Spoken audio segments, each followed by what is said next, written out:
During Donald Trump's kickoff rally in Orlando, Florida, the women of The View, of course, are gonna have a discussion about it. And this clip really stood out to me because, as we know, Meghan McCain and Joy Behar don't get along so well. But I think Meghan McCain was onto something in the beginning of this clip, and I really wish Behar didn't interrupt her. Let's take a look. Don't belittle the crowds. Don't belittle the enthusiasm. Democrats still have a lot to come because it's a lot of people still enthusiastic. And I was trying to explain because one of my producers this morning was saying, why do people love him so much? And I was like, sometimes it's not just that they love Trump so much. It's that they hate the same things Trump hates. That's what's going on. Black as people, well. you mean? And immigrants? No, I mean. Who do they hate? Who do they hate? You know what, Joy? I really come here every day open-minded, just trying to explain it. Okay, so my reaction to this is super nuanced because in the end, Meghan McCain made it about her and woe is me, life is unfair and I can't stand that. On the other hand though, I think that she's making an important point that some on the left are so quick to like disregard. So are there racists who support Trump? Yes, but are there other reasons that people support Trump? Yes, yes. Now he's not genuine about it, but he does talk about issues that like government corruption. Obviously, he has exploited that for his own personal gain. He doesn't really care about it, but he brings it up and he talks about it. And people are angry about that, right? People want someone who's gonna draw attention to that issue. Economic issues. He's not gonna do anything that's actually gonna help the middle class or working class, but the mere fact that he brings it up and pretends to care about it resonates with his voters. To just disregard that and pretend like it's all about racism, I think is a huge mistake. One of the most effective things that people on the right do is that they create a very simple, grand narrative about why people are struggling, right? They point to villains, very specific villains as to what the problems are, namely immigrants, Muslims, Black people, whatever. And then they present themselves as the heroes that are gonna save you from these problems. The problems that Democrats always often find themselves is that they can't counter that because they can't come up with their own set of villains with which to tell a perfect story about why people are struggling.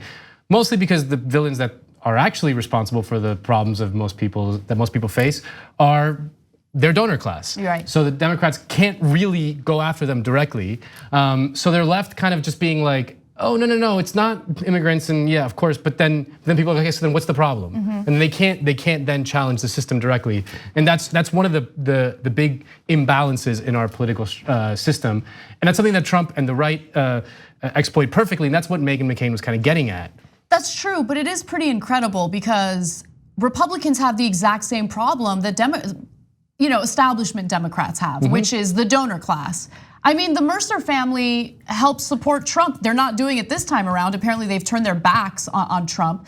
But why do you think the one thing that Trump accomplished was tax cuts for the wealthy, right? So it is kind of amazing how that virus affects both parties, but only one party is suffering the consequences of it. I would like to see both parties suffer the consequences of it. Because Republicans just prop up other villains. Other villains. The other, right?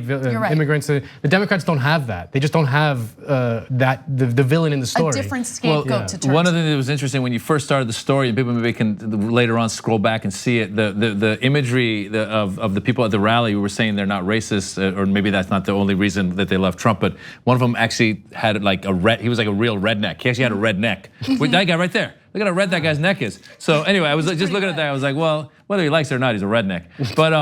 But I think obviously if you break it down, there are fiscal Republicans, right? These Mercers and the sort. And then I think one of the things that I read one time, and I don't know how much studies have been done on this, but it was talking about that a lot of times the conservative brain works out of fear, and the liberal brain works out of hope. So the liberal brain says, let's give it a try, let's try this out, let's let the immigrants in, let's let all this stuff, let's try this stuff out, let's try gay marriage, let's see what happens. The conservative brain says, if you vote for this lady, she's gonna be pulling babies out of, on the 9th month, they're gonna take babies out, they're gonna put them in they're gonna swallow them and gonna kill them. So the fear of like, they're gonna take all your guns. Right. And then they're gonna, all that stuff. So based on fear, these people go, you know what? You're right, I can't go, I agree with you, you're speaking my mind. The African Americans are taking this, the immigrants are taking that, the terrorists are coming. By the way, the biggest threat to Americans are Americans, not Middle Eastern terrorists. So with all that said, I think that Meghan McCain was right in that, but I think that the motivating factor in a lot of what you were saying is they're very good at pointing at the villain, bringing out the fear, and yeah, and I don't think Joy Behar is wrong, right? I think that there certainly is that issue with how he has successfully divided Americans, how he has, pointed to the powerless as the catalyst for all of the economic frustration, which is crazy. But at the same time, that economic frustration exists. And I think that it is, the onus is on Democratic candidates to call Trump out on what the reality is. And as you perfectly pointed out, Nando, in the past, Democrats haven't really been able to do that, because when you're accepting corporate PAC money or when you're dealing with these donors, you're not gonna wanna upset them by calling them out in your campaign speeches. But things are different now. Now you have people in the Democratic Party who are refusing to take corporate PAC money, and that really liberates them and allows them to be more effective in their campaigning. And I hope that that's what happens this time around. Now, earlier I had mentioned, I apologize, I mentioned Howard Schultz, I meant Howard Kurtz. We don't like either of the Howards. I mixed the Howards up for a second. But I do want to go to what Howard Kurtz had to say about Trump's rally, because he was very upset that certain networks did not want to cover or just play Trump's entire rally speech. Take a look. Fox News carried the whole thing live. MSNBC didn't deign to cover a minute of President Trump kicking off his re-election campaign. And CNN took 2-3 minutes and then dumped out of it. And what I have to say about this is it's just a lack of class. Now, I'm not saying that the cable networks have to cover every Trump rally, and it did turn into a highly partisan speech in Orlando last night. But this really is sort of networks playing into what Steve Bannon used to call acting like the opposition party. So my response to that was good. Good. So it looks like CNN has actually learned a lesson, and I applaud them for that, because CNN gave Trump all of this free advertising in his last campaign, and it looks like they learned something from that. Good. Yeah, for those of you who don't know, Howard Kurtz is one of the most unbelievable hacks in the entire media ecosystem in the United States, and that's saying something. He used to be the Washington bureau chief of the Daily Beast. He was the media critic at the Washington Post. Now, he used to host a show on CNN. Now he has this show on Fox News, and his whole shtick has been to be the media critic that defends positive coverage of Trump, whatever Fox News does, criticizes the mainstream media for any negative story about Trump.